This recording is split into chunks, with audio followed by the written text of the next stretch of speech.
Good morning. Welcome to Monday Morning Coffee and Chat with Hallee Bridgeman. I'm so happy you could join me. I have my cup of coffee. So if you have a cup of coffee or tea and you have a few minutes while we chat. So I have my Blue Ridge Mountain Christian Writers Conference mug today because this week the Blue Ridge Mountain Christian Writers Conference is happening and we can't be there. And we're very sad because that's one of our favorite conferences. And the two coordinators, Diane Mills and Edie Melson, are two of our favorite people. And so we will be there next year, God willing. COVID doesn't, keep on keeping on, and look forward to seeing everyone there. So those of you who are there, be safe, have fun, wash your hands. And those of you who are doing it cyberly, have a great week. Okay, so I think my phone is in the way of the camera. Yep. I had put my phone up to take the picture, and this is my second run. And so as I was saying, I had used a program to coordinate with YouTube and Facebook to do lives with both venues at the same time, and then I would be able to see comments come through on my computer at the same time they were happening on YouTube and Facebook, and I could put them on the screen, and it was all this greatness. But I tried it for a couple months and I never had a single positive experience. And so I quit using it, and I was using Zoom this morning to go live with Facebook because Facebook Live doesn't like my camera. And so I need to have an aggregator to be the middleman between Facebook Live and my camera, my computer. And in the middle of my video, my internet went out. And so this is what I have to say. If you're not being attacked and Satan isn't putting things in your way, then you're not doing something for God. And what I'm getting out of this is that these videos encourage someone in some way, or specifically different people at different times. And I have no intention of quitting them. So, I'm going to continue to do them, even if it means starting and stopping and recording something after I already did a live because my video got interrupted in the middle of it. Okay, so today's question is, let me find it because I have to read it out. You seem to have a lot going on. How do you get done what you need to get done in a day? And it's such a great question, and it took some time for me to ponder it and think about it. And it really is timely on the heels of a class that my small group was doing with my women's Bible study here at Fort Knox. And the theme of the book was all about the Sabbath. I think the title of it was Breathe, written by Priscilla Schreiber. She was the actress in War Room. And I think that I have a few answers to that question. And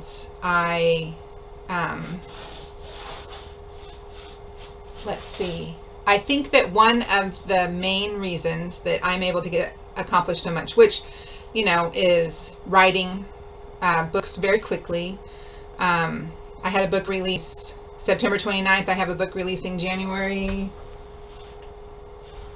something 12th, I think. I don't remember. I homeschool 2 middle school children. I teach globally. In the time of COVID, Greg and I have been working with Christian Writers Conferences and helping them establish the online platform for conferences. And so that's a lot of work to set up and implement on the day of. And all of those things are, packed into a day, a week, a month, a year. And I cook whole foods.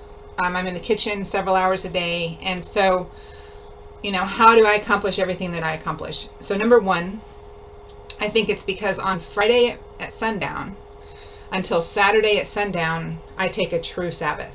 Like, unless there's something outside of my control timing wise, because I live in a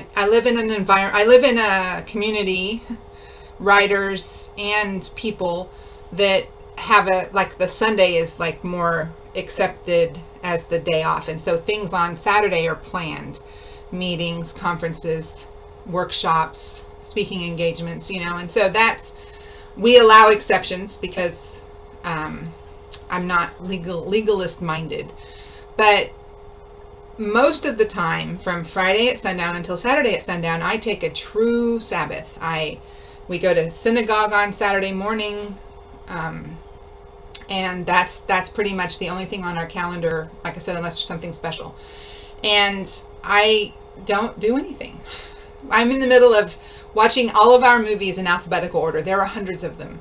And this weekend I did The Adventures of Robin Hood, the 1938 version with Errol Flynn and Olivia something. She was in Gone with the Wind. And After Earth with Jaden and Will Smith. And I was once again, blown away the fact that Will Smith is a phenomenal actor, and his son, who is, his mini-me, is clearly inherited his talent. And it's just amazing to me. So anyway, that's what I did on Saturday. And then I did have a book signing for me, but it was late in the afternoon, and it was like a come and grab your book and leave kind of thing instead of a social event. And I set it up for that day because that's the day that my community is available versus Sunday, when they have their own churches and their own things that they have going on. So I allow myself that time. I intentionally do not work on books. I don't answer emails. I don't do anything. I take it off. But Sunday morning I'm up and I work all day because I have, my mind has been turned off Saturday. By the time sundown on Saturday comes, it's like my brain is like, oh, okay, here's all of the things we want to do this week. So another reason I think that I'm able to accomplish so much so efficiently is because I am hyper organized. And one of the things is that I love planners, and like office organization is my thing. I love notebooks and pens and planners, and I can spend an hour in the planner section of the office supply store just looking at things like stickers for a planner, things like that. So in my planner nerdishness, I came across a couple of years ago a video from an author that uses something called a Kanban board, which is what's behind me. Let me see if I can get it down. And so basically it's every quarter I sit down and I say, okay, this is what I want to accomplish this quarter. And then these are the things that I need to do to accomplish my goal for the quarter. 3 goals. I set 3 goals for each quarter. Here's the things I need to accomplish for these goals, and here's the things I need to do the things that I need to accomplish for these goals. And then I sit down and I say, okay, here's my 3 goals, and then 1, 2, 3, and then this is what needs to be done, this is what I am doing, and this is what has been completed. And see, it's opposite of me. Okay, so every Sunday, I go to my Kanban board and I move the sticky notes from the what needs to be done to what is happening this week, and then what I accomplished gets moved down to the accomplished section. And what that does is create this visual, this is what I need to do, this is what I'm currently doing, and this is what I have completed every 3 months. And so we're halfway through the month right now, and visually I can look, we're not halfway through the quarter, we're halfway through the month and the quarter. So I can look and see I've accomplished all these things already, and these are the things I need to do this week, and these are the things I need to do for the next week or month and a half. And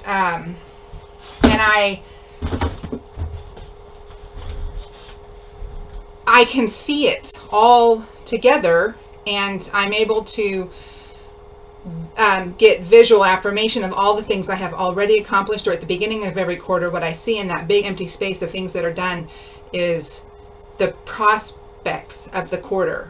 This is like this field of possibility. These are my 3 goals, and here's this field of possibility to accomplish the goals. And I can see, what I'm doing this week is much smaller compared to what has to be done and what has been done. And so it's like not a daunting list, and it's not a list, it's a sticky note. And so it's wonderful for my brain to use the Kanban board. And then I also have my weekly planner. And so this is a week, Monday to Sunday. And I sit down every Sunday and I look, my phone is my calendar god. And because it's tied to Google, and so everything is like contained inside this device. And so I look at the appointments coming up, I look at the activities coming up, I look at the week, and I write everything down for the coming week. And I know exactly what the week looks like. So I know exactly, like on Tuesday, these are the things that are happening that day, that are scheduled for that day. So in my mind, I have already organized what has to happen from this to work around the things that are scheduled for that day. And I know what my morning should look like because my afternoon will look like this, and vice versa. And it's great. And I sit down with my little stickers that are all seasonal. These are fall stickers in my November week, and as I put the stickers in and I write the appointments, it's like my brain is processing what the week looks like, and my days are already being sorted by the hour, even though I don't write it down that way. And then, so Sabbath rest, that's the key word. Organization, and only in weekly and quarterly. And I'll tell you, I've looked at planners that are like, write your goals for the month, and how did you accomplish these goals, and what did everything look like. I can't, like, that is like a job to me, where this is like a joy to me. And it's the exact same information. Nothing is different. It's just the way that it's presented. And so, I'm not telling you that this is the end all be all of organization. I'm saying for me and my brain, this was the end all and be all of organization.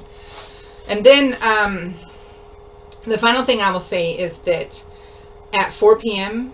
every day, I get up from this chair and I leave my office and I don't come back. And I don't check my email, and I don't check my Facebook, and I don't answer messages. And if I get a text from someone who's something work related and not personal, social related, family related, I don't even reply. Because I've been up since 4 every morning, and I work from 4 and I stop at 6:30, and I make breakfast for my family, and we eat breakfast as a family, and we go to Bible study, into the living room, and do a Bible study together as a family. And at 8:30, so that's a 2-hour window. At 8:30, the boys start school, Greg goes to work, and I come back in here, and then I'm in here until lunch, and then I take a solid hour at lunch, and then I come back after lunch, and I'm in here until 4. And so at 4 o'clock, I've been up since 4. I've put in 12 hours. I'm working even through lunch. I'm working even through breakfast. In my mind, I'm processing things, and I'm doing things, and I'm thinking about what I just wrote, or what I need to write, or what needs to happen, and what kind of thing I need to do for my Monday morning coffee and chat, or what kind of meeting I'm going to have at 11 o'clock this morning. And all of those things are going on, and in my mind the whole time. So from 4 a.m. when I get up until 4 p.m. in the afternoon, I'm on. And at 4 o'clock, I walk out and I shut my door, and I spend the next 6 hours not working. And I make dinner, and I hang with my family, and I do fun things, and I watch shows, and we have family movie nights, or we, make something fun together, or whatever it is, play a game, do a puzzle. It's not work. And I give myself that break because I've already put in my 12 hours. And I'm not guilty. Like, I feel no guilt about that time when I shut that door and walk away. So, and that's how. So I think between taking a Sabbath, organization, and knowing what needs to happen, and like with the Kanban board, like I said, I set 3 quarterly goals, and these are the things I need to accomplish, and these are the ways I need to accomplish them. All of those things, if there's something else that comes across my radar, like the new shiny marketing thing, or try this idea, or do that project, or whatever, I don't start doing it. I don't implement it. I don't add it to anything, because it's not on this board. This board is this is my quarter, and this is what I have committed to accomplish for the quarter. And if I add something else, then I'm removing these things where I have said these are my priorities for this quarter, these 3 goals. And so what I do is, like right now in December, I have already started a list of the things that I want to look at as I set up the first quarter 2021 goals. And so when I sit down and say, what 3 goals do I have for quarter 1, I will look at that list and look at my other priorities and say, okay, goal number 1 is this, goal number 2 is that, goal number 3 is that. And that will solid them in. And there won't be any other goals that quarter. And then the next quarter. And so that's, so not only organization, but strict adherence to what I have set up. Sabbath, strict adherence to what I've set up amongst the organization. And then a set defined work times. This is my job from 4 to 4. And then after 4, I'm off work and I'm home and I'm out of this office. And then I woke up at 3:30 this morning thinking about the book, thinking about what I need to do, thinking about what video is going to be, all of these things. And I wasn't fatigued with the idea. I wasn't burnt out from it. I'm just coming off of the weekend where I have Sabbath rest, and then Sundays work, like office work, accounting work, planning work, and Monday morning is writing. And so it was like I was ready to get back to work. I felt rested and refreshed, even though it was 3:30 in the morning. And now, see me at 8 o'clock tonight. I'll be a zombie. That's just the way my brain works. So, I think that's why. I think that's how I'm able to accomplish so much, because I know I have my ways. So that was a great question. It took a lot of explanation. I can't believe this video is already 17 minutes long. But thank you for that question. If you have a question for me, there's a Ask Hallee a question button on my on my website, and it will take you to a Google form. Fill it out. I'll answer it. And you can ask me any question. Characters, writing, life, organization, whatever. So anyway, you'll have a great week, and I will see you next week. God bless you.